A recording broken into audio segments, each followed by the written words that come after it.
Jack Reacher had no plans to visit Harmony Creek, Nebraska. The name wasn't on any map he cared about, and he'd never heard it mentioned. But the bus he was on developed a fault with its engine, a clattering death rattle that forced the driver to pull over in the next town with a garage.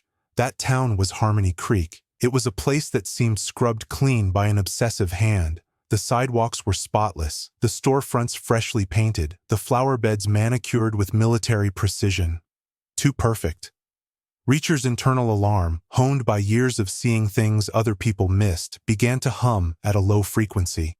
He stepped off the bus into the crisp morning air and watched it limp towards a garage down the street. The other passengers grumbled, pulling out their phones. Reacher had no phone and no schedule. He just had time. He decided to find some coffee. The town square was dominated by a gleaming bronze statue of a pioneer family, their faces set in a grim determination that felt out of place amidst the town's cheerful facade. Everything was orderly, quiet, too quiet. There was no background noise, no distant sirens, no hum of industry, just the rustle of leaves in the meticulously planted oak trees and the polite murmur of a few residents walking by, all of whom nodded at him with identical, welcoming smiles. It felt rehearsed. He found a diner called the Harmony Spoon. The bell above the door chimed softly. Inside, the air smelled of bacon and bleach. A waitress with tired eyes and a name tag that read Rosalie pointed him to a booth. He ordered black coffee. As he sat, nursing the hot mug, he watched the town through the large plate glass window. It was like watching a television show from the 1950s. People greeted each other by name. A police car, the only one he'd seen, cruised past at a speed that wouldn't have troubled a pedestrian.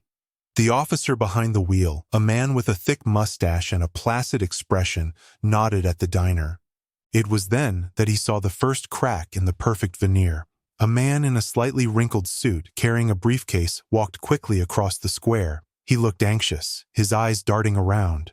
As he neared the far side, two large men in identical gray polo shirts stepped out from an alleyway flanking him.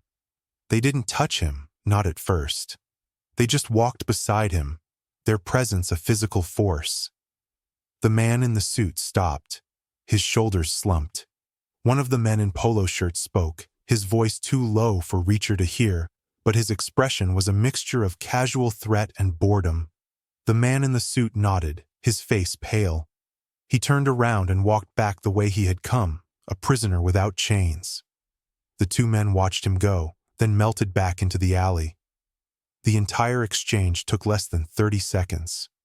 No one else in the town square seemed to have noticed. Or if they had, they were experts at pretending they hadn't. Reacher's coffee was finished.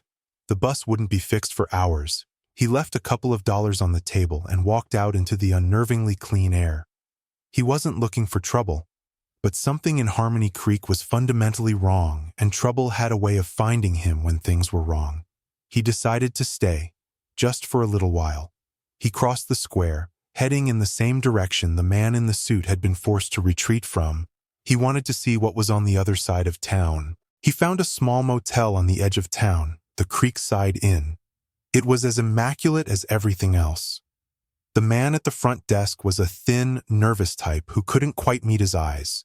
Reacher paid cash for one night. No luggage, no questions asked, though the clerk's gaze flickered with curiosity. The room was sterile, impersonal, and had a faint smell of air freshener covering something else. Reacher lay on the bed, hands behind his head, and stared at the ceiling. The two men in gray polo shirts. They hadn't looked like cops. They moved with the efficient, disciplined gait of military or private security. Their shirts had a small, discreet logo on the breast pocket, a stylized letter P inside a circle. An hour later, there was a polite knock on his door.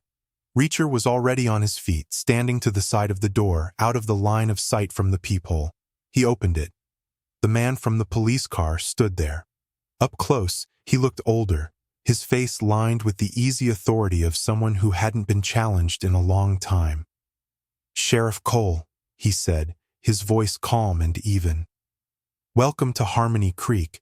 I saw you get off the bus. Just wanted to make sure everything's all right." "Everything's fine," Reacher said. Bus trouble, I hear. Miller's garage is good. They'll have you on your way in a few hours, Cole said. It wasn't a suggestion, it was an expectation. Not much to see here for a traveler. I like quiet, Reacher replied. The sheriff's smile was professional, but it didn't reach his eyes. We all do. That's why we work so hard to keep it that way. Unscheduled stops can sometimes disrupt the harmony. You understand? Perfectly, Reacher said. Cole nodded, his gaze lingering on Reacher for a second too long, a silent assessment. He was taking in his size, his posture, the stillness that spoke of coiled potential. Well, enjoy the coffee. Rosalie at the diner makes a good pot. Have a safe onward journey. He turned and walked away. Reacher closed the door. The message was clear. You've been seen. You've been assessed.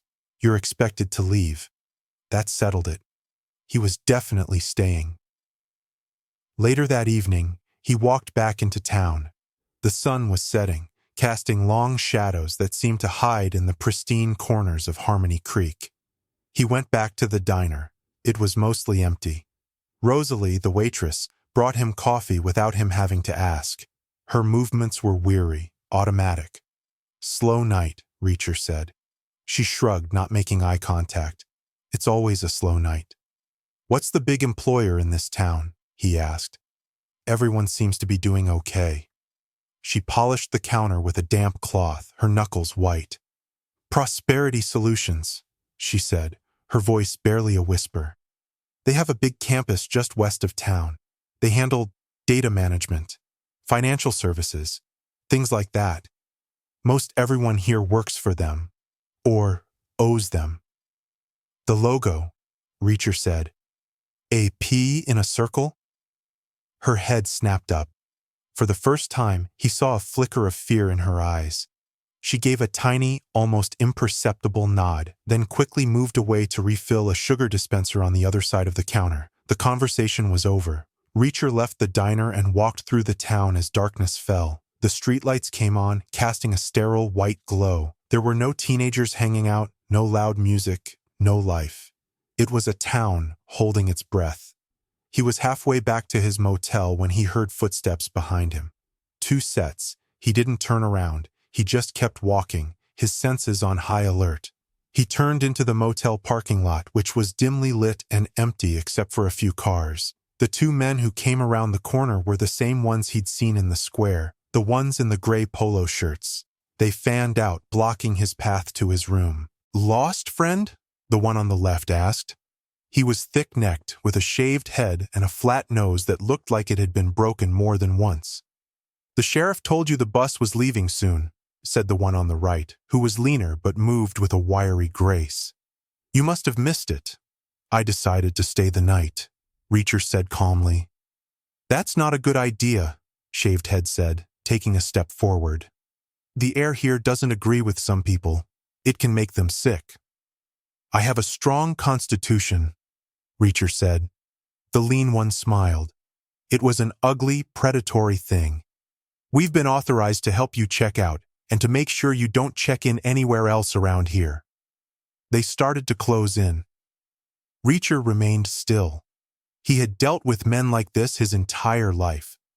They were bullies, used to winning through intimidation and overwhelming force against unprepared civilians. He was neither.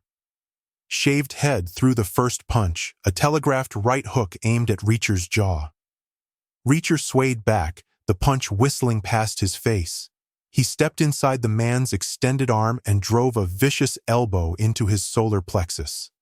The air left the man's lungs in a pained grunt, and he staggered back, clutching his stomach. The lean one was faster. He came in low, trying to tackle Reacher around the waist. Reacher brought his knee up hard, connecting with the man's chin. There was a sharp crack of bone and teeth. The lean man stumbled backward, dazed, blood trickling from his mouth. Reacher didn't wait. He followed up with a straight, powerful kick to Shaved Head's knee. The joint bent the wrong way with a sickening pop.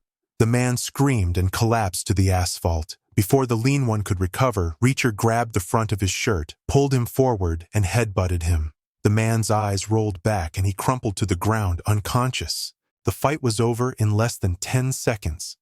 Reacher stood over them, breathing evenly. He hadn't broken a sweat. He checked them for weapons. None. Just wallets and keys, and company ID cards for Prosperity Solutions. Job title, Compliance Officer.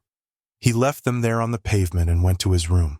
He locked the door, but he knew it wouldn't matter. He had stopped being a transient visitor. He was now a problem. And in a town like Harmony Creek, problems were dealt with swiftly. He lay on the bed, fully clothed, and waited for the dawn. He knew it was going to be a very long day. The next morning, Reacher decided to find the man from the square. Peters. The name had been whispered by the nervous motel clerk when Reacher had casually asked about the man in the wrinkled suit. He found the address in a thin phone book in the motel lobby. It was a small house on a street where every lawn was perfectly edged. He found Peters in his driveway, hastily throwing bags into the trunk of an old sedan. His face was a mask of sheer panic. When he saw Reacher walking towards him, he froze, his eyes wide with terror. "I don't know you," Peters stammered, holding up his hands. "I have nothing to say." "I saw what happened in the square yesterday," Reacher said, his voice low. "And I met a couple of your town's compliance officers last night." Peters flinched. "You don't understand. You need to leave. Just get out of here. They will destroy you." "Who are they?" Reacher asked. "It's the company. Prosperity Solutions," Peters whispered, his gaze darting up and down the street. "They own everything. The bank, the stores, the sheriff. They brought jobs here when everything else was failing. They saved this town. But there was a price." "What price?" "You sign a contract, an employment contract, a mortgage agreement. It's all with them, but the terms are impossible. The interest rates, the penalties. Everyone is in debt. Everyone is trapped. You can't leave. They call it contractual obligation. I call it slavery." "And you were trying to leave," Reacher stated. Peters nodded, his body trembling. "My sister is sick, in another state. I have to get to her. I tried to resign. They told me my debt was being called in. I'd lose the house, everything. They said I was a critical asset and that leaving would be a breach of community protocol. That's when they sent the compliance guys. They watch you, they control you.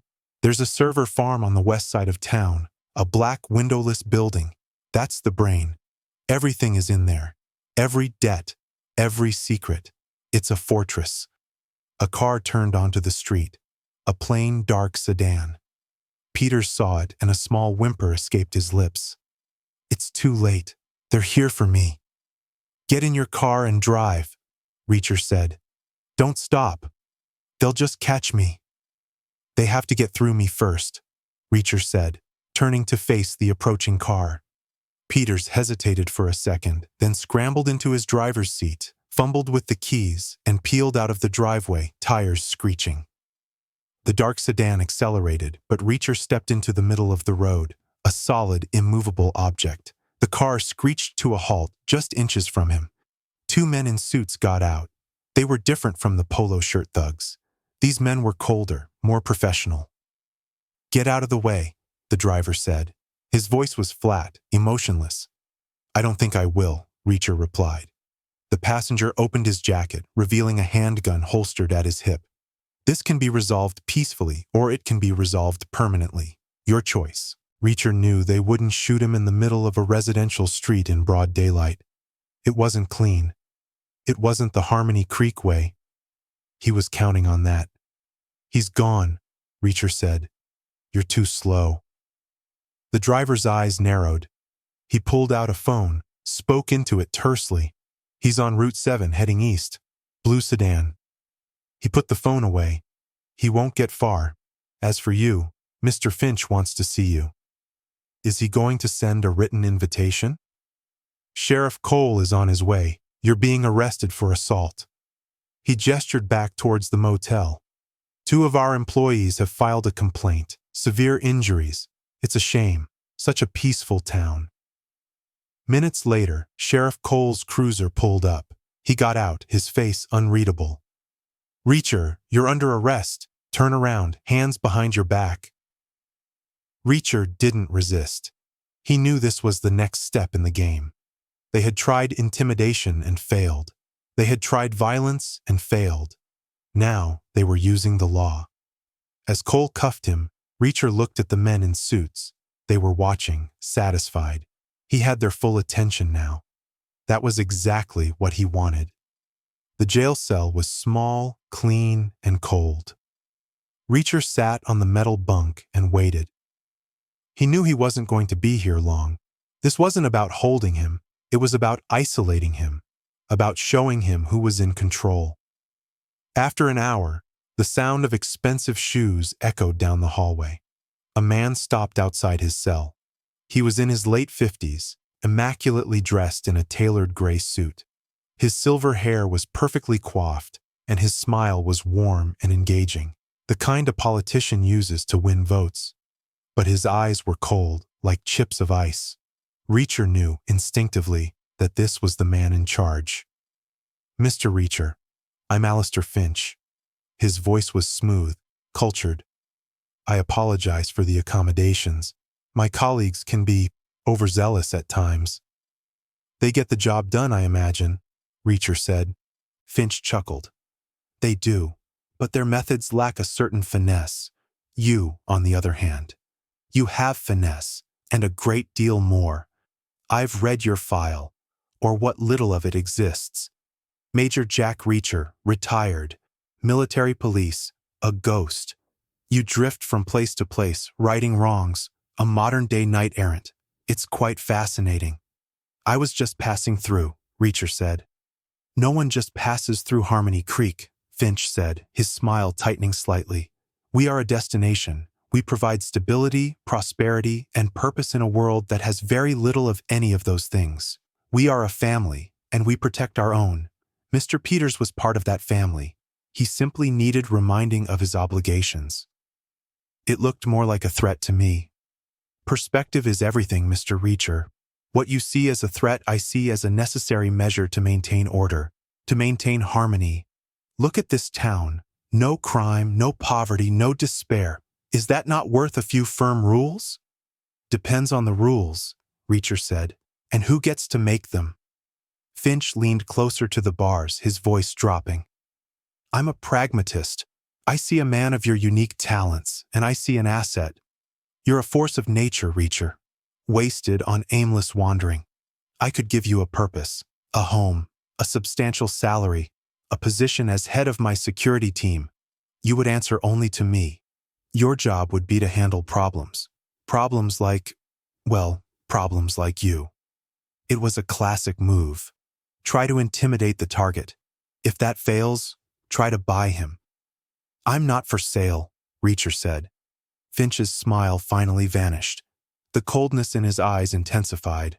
"That is a regrettable answer. A very short-sighted one. You see, here in Harmony Creek, you are either an asset or a liability, and we have a very specific way of liquidating our liabilities." He straightened his tie. "You're free to go. The assault charges have been dropped.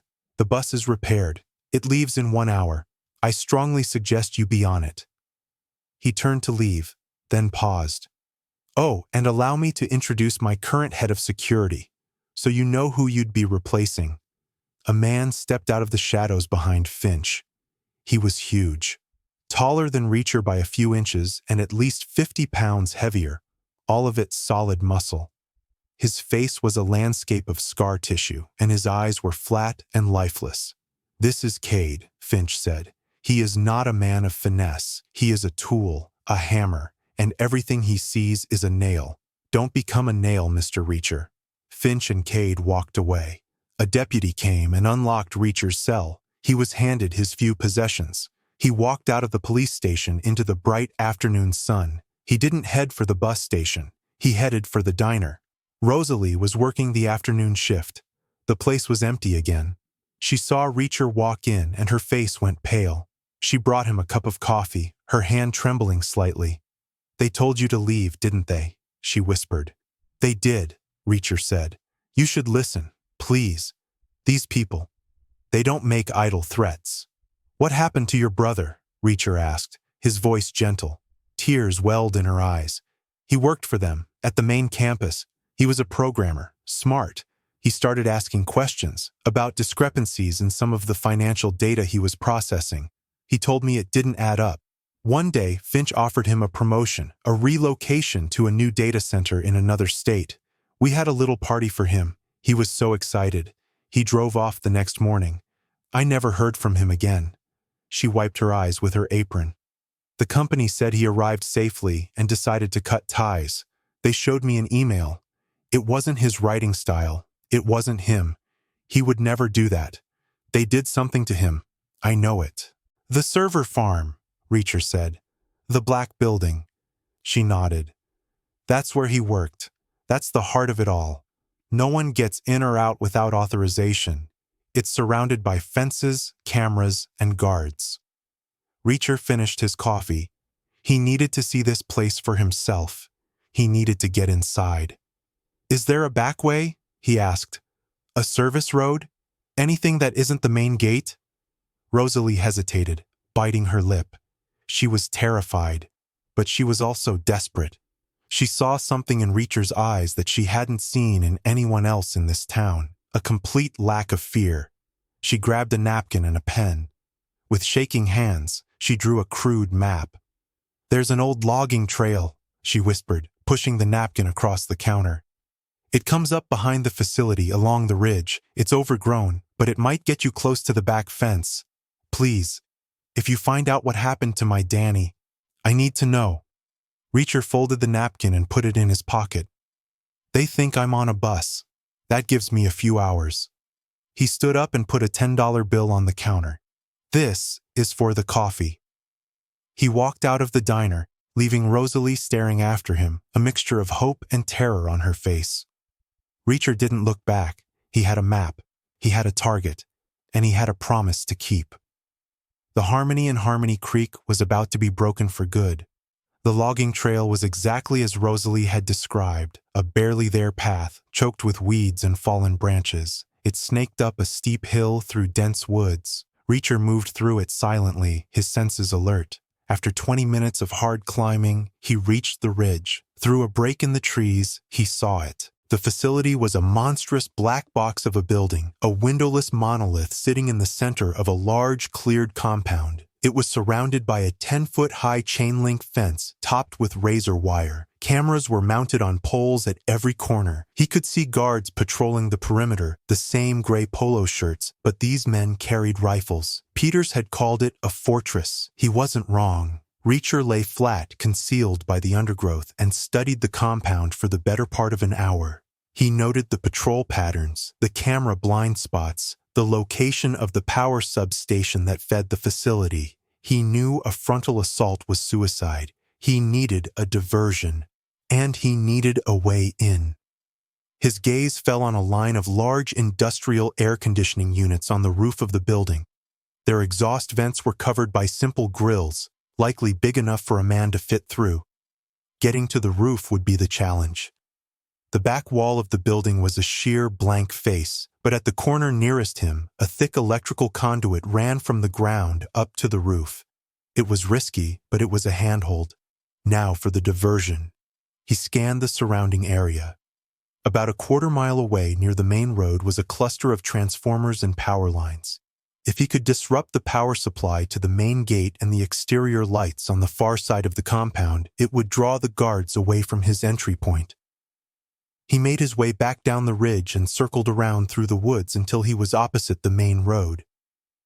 He found a heavy, dead tree branch about the size of a baseball bat. He waited until there were no cars on the road. Then he took a deep breath, ran, and hurled the branch high into the air. It spun end over end, crashing down into the tangle of wires on top of the power pole. The effect was instantaneous. A shower of brilliant blue sparks, a loud bang, and the lights illuminating the front half of the compound flickered and died. An alarm began to blare. He could hear shouting as guards ran towards the front gate to investigate the outage. That was his cue. He sprinted back through the woods to his chosen spot at the rear of the compound. As he'd hoped, the two guards patrolling this section had run to assist their colleagues.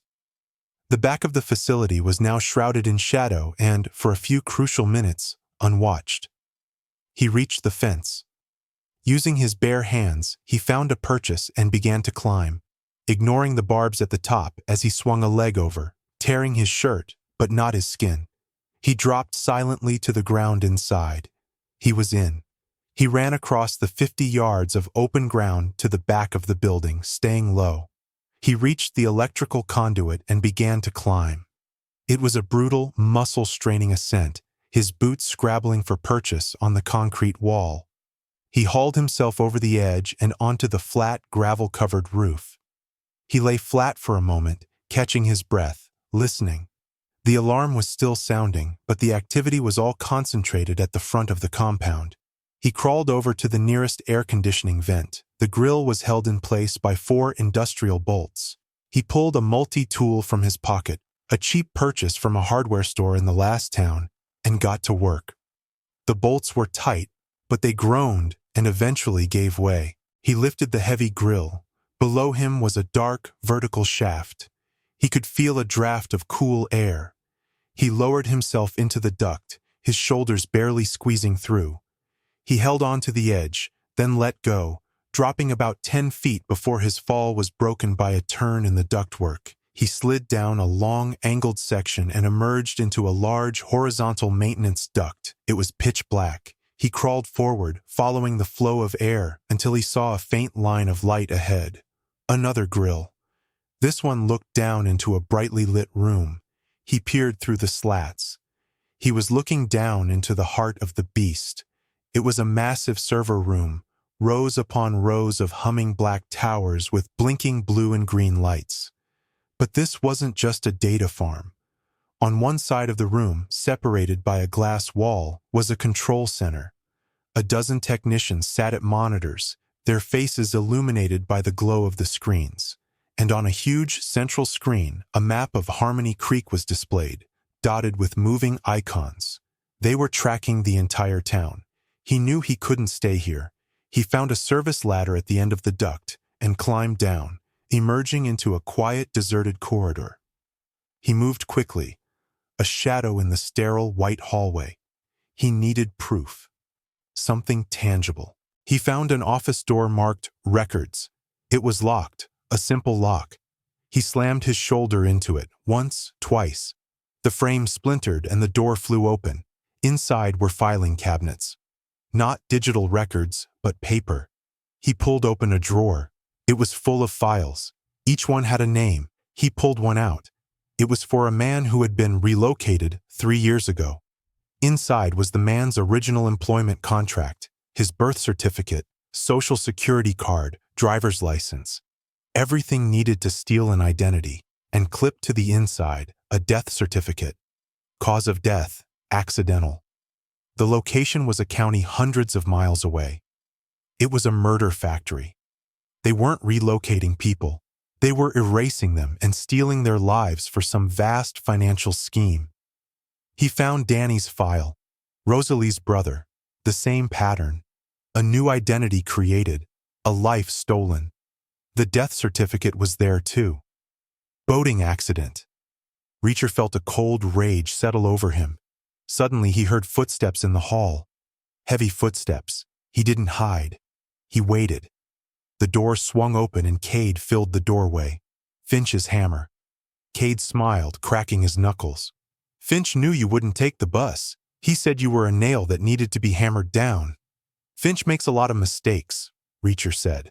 The fight was savage and brutal.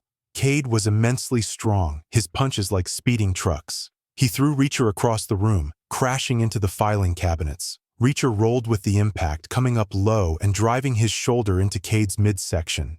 It was like hitting a brick wall. Cade grunted and grabbed Reacher in a bear hug, lifting him off the floor, squeezing the air from his lungs. Reacher's vision started to go dark.